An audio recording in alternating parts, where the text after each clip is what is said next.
Welcome, everyone, to Family Talk. It's a ministry of the James Dobson Family Institute, supported by listeners just like you. I'm Dr. James Dobson, and I'm thrilled that you've joined us.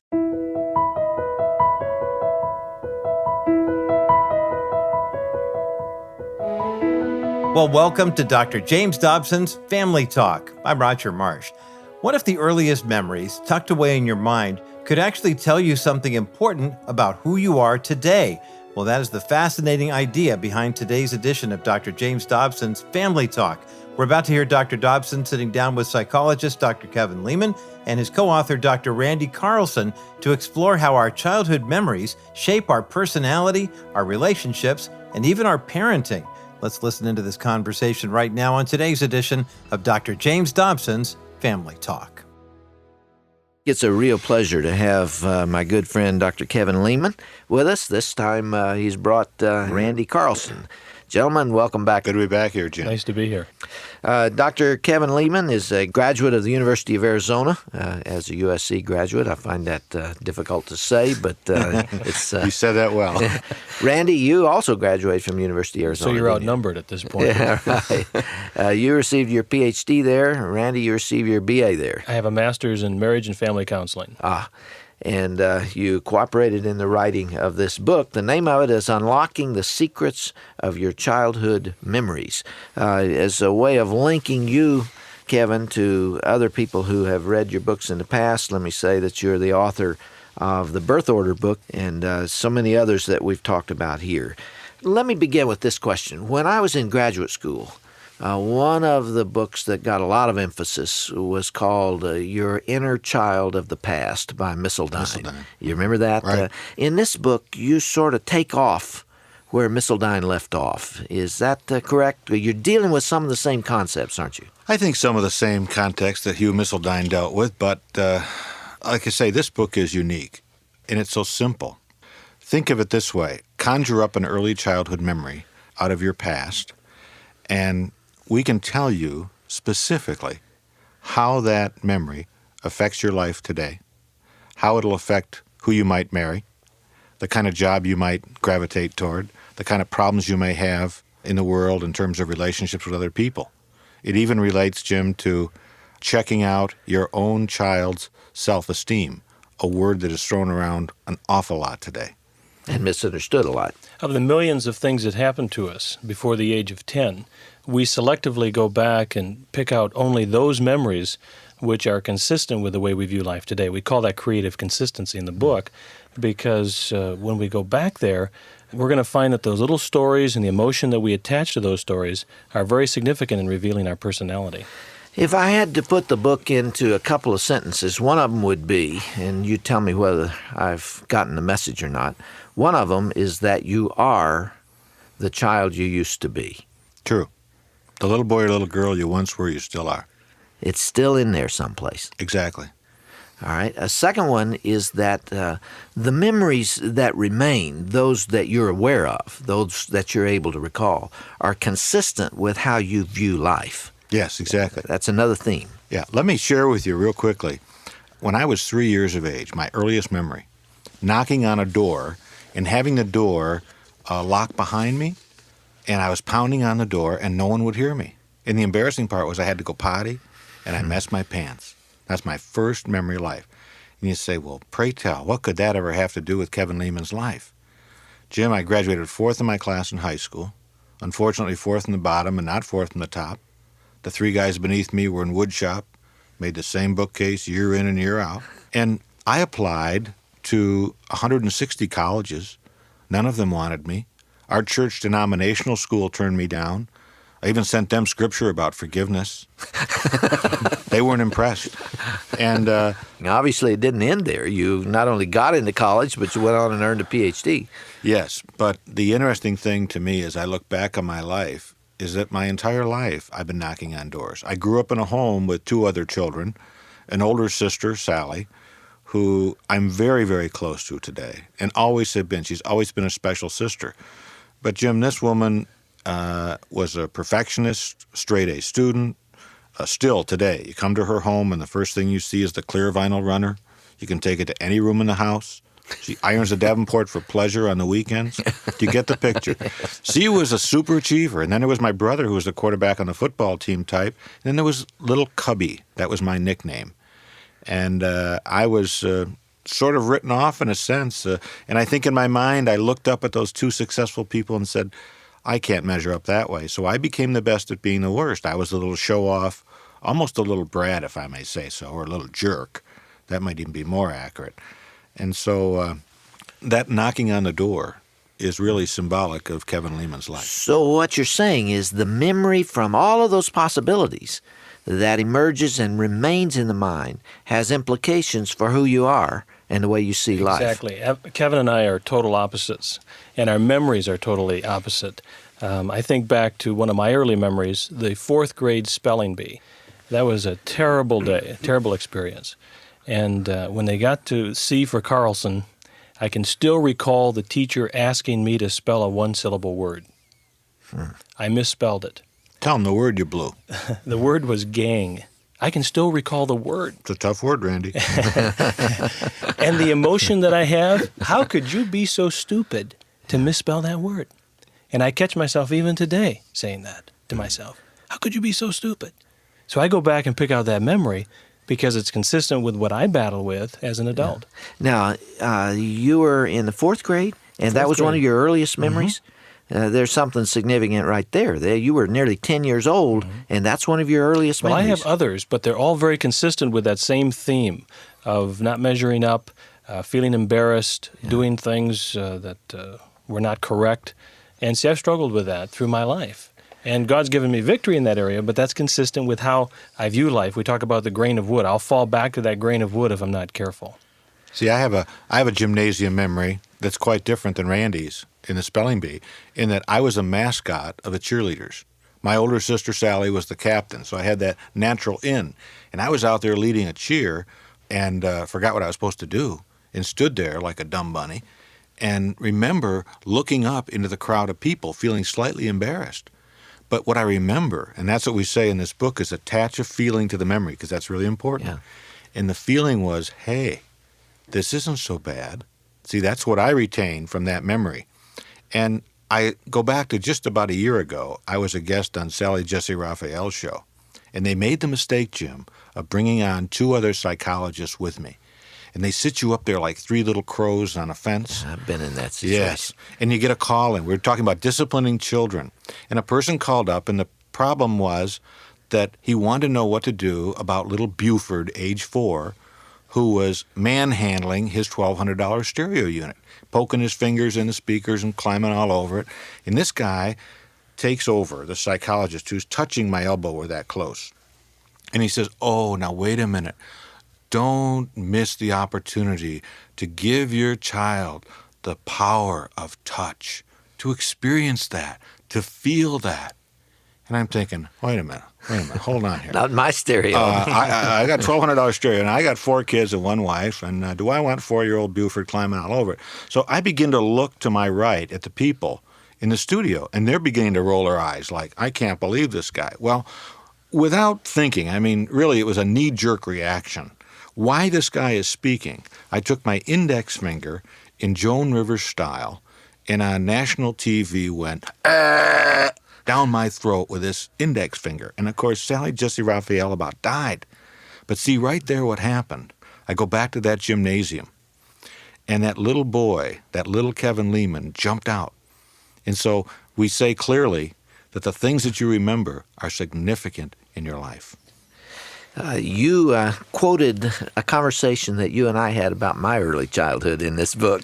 We did. I found it interesting. You didn't get the facts entirely correct, but let me set them straight. This is your opportunity. My earliest remembrance was when I was under a year of age. I know that because I know the house that the memory occurred in, and it was in a bedroom, and I was in somebody's arms, and there was another person, I believe a woman, in the room. And I was eating pablum because the smell of pablum today brings back that memory. And I had to be considerably under a year. It's the very earliest recollection that I have, and it is a warm one. I was being held, I was being fed, I was in the company of my family, and I was probably in my mother's arms, although I don't know who was holding me, but it's a good feeling. Draw meaning from that. All What kinds does of that mean? First of all, the fact that you could remember it that young says that you're a highly creative person. We call that whole general area crib memories. In other words, when you're in the crib or younger. Those people who can bring those up are highly creative people. Number two, you mentioned smell. And we know that smells, textures, colors, as we hear those in memories, are just an indicator of how creative the person is. So we know one thing about Jim Dobson for sure, and that is the fact that he is, in fact, creative. Two other things that jump out of that memory. One is the amount of detail. Jim Dobson is a detail person. I wrote a memo some years ago here to the staff talking about the number of letters that we get and the number of requests that are made of us, and that we can't drop one of them, because if you drop one, somebody out there had a need that you didn't meet, and it doesn't matter if you met all the rest of them in that day. If you drop that one for that person, then that person is hurt and loses confidence in you, and you haven't met the need. And the name of that memo was Detail, Detail, Detail. That's consistent with the way you view life and the way you remember that particular incident in your life as a small boy, but also that what comes through is that warmth and the family and the touching and being close and secure. These are all very important elements of Dr. Dobson's life. I have in front of me a copy of your book on page 180 where that memory is described, and you said, most important, however, are the feelings he attaches to that memory: warmth, comfort, and security in his mother's arms. It is no coincidence today that over 50 years later, Dr. James Dobson's life is dedicated to the preservation of the family and helping parents learn how to communicate the same kind of love to their own children. How soft a science is this? Are you guys looking at me now and saying, aha, we can see how there's a relationship between what we see today and what he's telling us about his first memory? Oh, yes. Or is there really a linkage? Could you do it prospectively? Could you predict from that early memory? Yeah, you really can. Let me give you another famous person.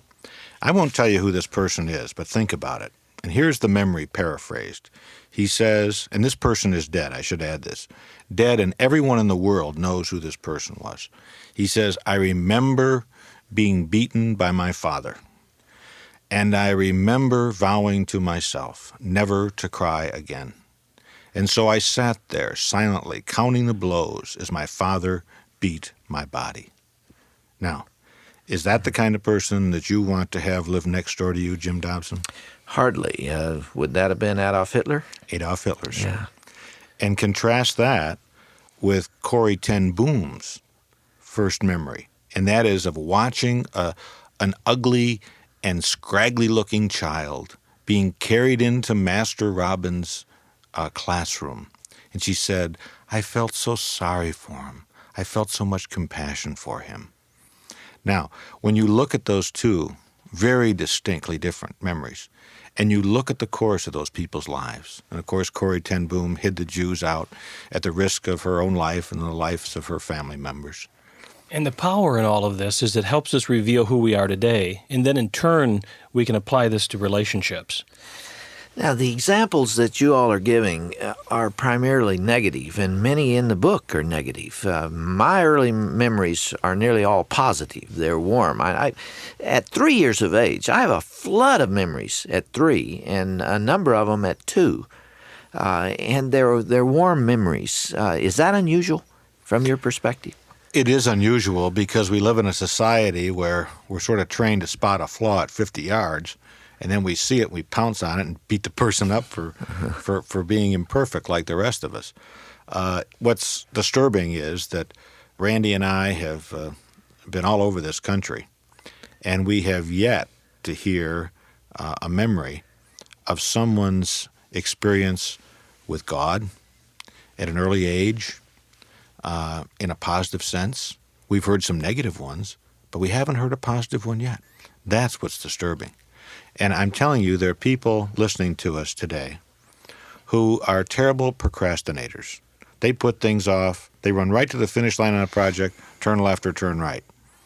And they don't realize it, but the secret to why they behave that way is locked in their early childhood memory. And you asked before about being predictive. Can these things be predictive? They sure can be. Because that person who has a critical father, the woman who has a critical father, I need to underscore that, the woman who has a critical father is going to end up with behavior that's going to be very consistent with that of a procrastinator. In other words, again, we have to underscore the tremendous, profound relationship that exists between a father and a daughter and a mother and a son. And when we bring this into our parenting responsibilities, it can be a very powerful tool to help understand your children.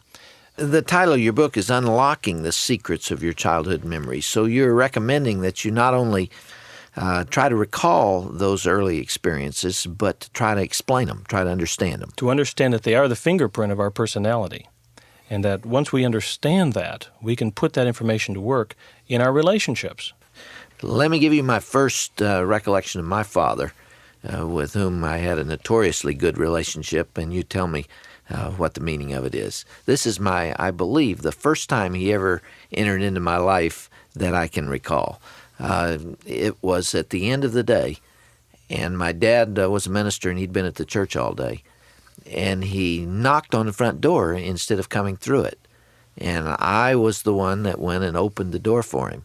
And when I opened the door, he had a smile on his face, and he said, "Come with me." And he took me around the side of the house, and there was a brand new, big, blue tricycle there.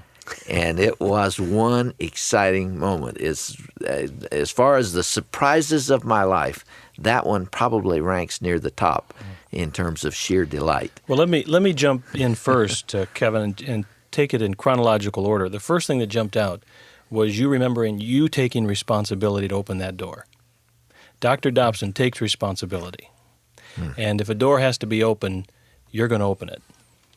And you're going to be willing to see what's on the other side and deal with what's on the other side, but taking that responsibility. I don't remember whether my mother told me to, or that part of the memory's gone, but all I know is I opened the door. The other thing that's significant is your father smiled. And again, we say in the book, we pay attention, see, Jim Dobson, to the words you choose to give us your memory. And you say, and my father smiled, and he said, "Come with me." I would contend that your father smiling and saying, "Come with me," is more significant than maybe you realize. It wasn't just to see the new bike. Yeah. In other words, that characterized our relationship at that time. Yeah. So we are wired by a mighty God who's given us a brain that's unbelievable, and everything is locked in there. And the neat thing about early childhood memories, even for the young person today, who's walking through the swamp of life looking for that proverbial prince or princess that their mother or grandmother told them about, when somebody asks you out to dinner, it might be a real good idea to say, "Yeah, I'd love to go to dinner, but would you mind if I ask you just one question? What are 3 of your earliest childhood memories of life?" Now, that might sound a little stupid on the surface, but I'll tell you, supposing this young woman asks that question, and this young guy comes up with 3 negative memories, all concerning his mother. Guess who is going to pay for that? The lucky woman who walks down the flower-strewn aisle, that's who. You don't see a danger in trying to be a pop psych here and try to draw too much meaning from those early stories? I think that's a valid criticism, but I think that my experience has been that in 20 years now, I've used our early childhood memories, and I use them on purpose, for a reason. When someone comes to my office and the door closes, one of the first things we get squared away is, "Hey, I want to get rid of you. I don't want you hanging around my office forever."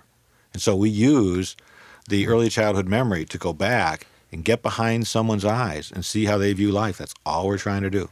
When I think of my parents, who are still alive, and I love them dearly, but they've always been very much of an authority figure in my life, I never really got to know them as they see life. And the genesis of this book was really as an outgrowth of spending an evening with my parents. And I asked my mother, I said, "Mother, what do you remember?" And she's the baby of 9 children. And here's the story she gave me. She said, "We grew up during the Depression. We didn't have any money. And I wanted a China doll so badly. I knew we couldn't afford it. And my parents saved pennies and nickels and dimes all year long. and purchased for me a beautiful china doll for Christmas. And she lit up as she shared this story. And she said, I remember the day I unwrapped it under the Christmas tree, and I cherished that thing. She said, I wrapped it up and put it in the box and put it up on the shelf. And then one day I reached for it, it fell out of my hands and broke. Tears came to her eyes at that point as she's sharing a memory from 60 years ago. And she said, Randy, that's what my life has been, a series of broken dolls. And we shared a little bit about how she has struggled with that and as a believer has overcome that in her life. And for her and for me, that became a real bonding point. And it wasn't pop psychology, it was just a beautiful relationship. And so we look at early memories as an opportunity to get close to other people and to understand ourselves better. What's sort of fun to see is that you take a situation today that everybody today that I talk to, particularly moms and dads, are concerned about their child's self-esteem. And they call me up on the phone. They say, oh, Dr. Leman, could you see little Harlan? We're so worried. He seems so negative. And the worst thing you can do for many young children is to grab them and take them off to some shrink's office. And I really do mean that. I think we overdo that. So again, we're trying to play down, run to your shrink. We're trying to say, hey, solve some problems in the home the best you can. But one of the things that Randy and I have talked about is it's really fun. You can get a pulse beat of where your child is today by simply sitting around the dinner table and saying, hey, kids, what do you remember about being a little kid? What are some of your early memories of life? And the kids are not going to pull up the time you took them to Disneyland or Disney World. That's not going to happen. What's going to happen is they're going to come up with this little seemingly benign memory. Now, I have 4 children, one of whom, Holly, our oldest, is 16 years of age and driving. We did this in our home about 3 weeks ago. And Holly, our oldest daughter, says, oh, I know, I remember now. And she points her finger at her mother. And she says, it was you, Mom. You wanted me to wear this little red sweater with silver buttons on it. And the woman who made the sweater was coming to dinner. You know how mothers are. Well, anyway, Holly took one look at this little red sweater with silver buttons and said, no, at age 3.5. Now, my wife, who did not read my book, I should point out, went and got some candy, and she held it out, some little Reese's Pieces, and she said, Holly, if you just wear that sweater for dinner, after dinner, Mommy will give you this candy as a treat. Holly looked at it, and again, we ask in the book, attach a feeling to the memory. And I say, Holly, what was your feeling? She says, I remember seeing the candy and thinking, oh, I want that candy so bad. But I'm not going to wear that red sweater for anything or anybody. Now, that's her feeling. Now, I have with me, in Holly's handwriting, her 13 rules governing the use of the family car. I mentioned she's 16 and driving. Rule number 1, I will at all times be a cautious and responsible driver, driving like there's a cop behind me at all times. Number 2, everyone must wear a seatbelt. Number 3, there'll be no loud music played. Number 4, I will never be under the influence of anything. Now, this kid, Jim, is the next Judge Wapner. There is consistency in that little childhood memory, see? And what I'm saying is a parent can get a pulse beat of where their child is at during those tough hormone years or whatever, if they'll just tune in and listen to the early childhood memory. And it starts wonderful conversations around a table too, doesn't it? Well, yeah, because with those kids, if you ask them a simple question like, hey, where you been? Out.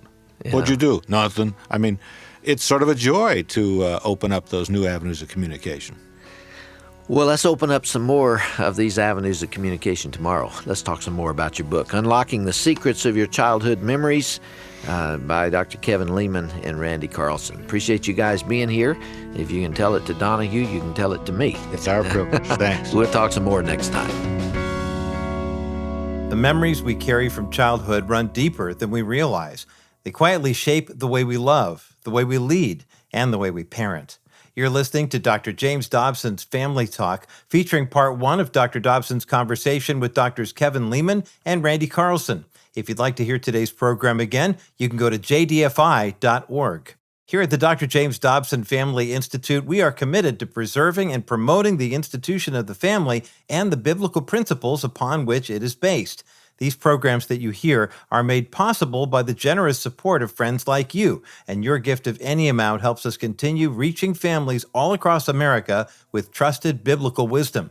To make a secure donation, visit jdfi.org. You can also call a member of our constituent care team at 877-732-6825. That's 877-732-6825. Or to send your contribution through the U.S. Postal Service, our ministry mailing address is Dr. James Dobson's Family Talk, P.O. Box 39,000, Colorado Springs, Colorado, the zip code 80949. Well, I'm Roger Marsh, and on behalf of all of us here at Family Talk and the Dr. James Dobson Family Institute, thanks so much for listening today. Be sure to join us again next time right here for part 2 of this fascinating conversation featuring Dr. Kevin Leman and Dr. Randy Carlson discussing childhood memories. It's coming up right here on the next edition of Dr. James Dobson's Family Talk, the voice you trust for the family you love.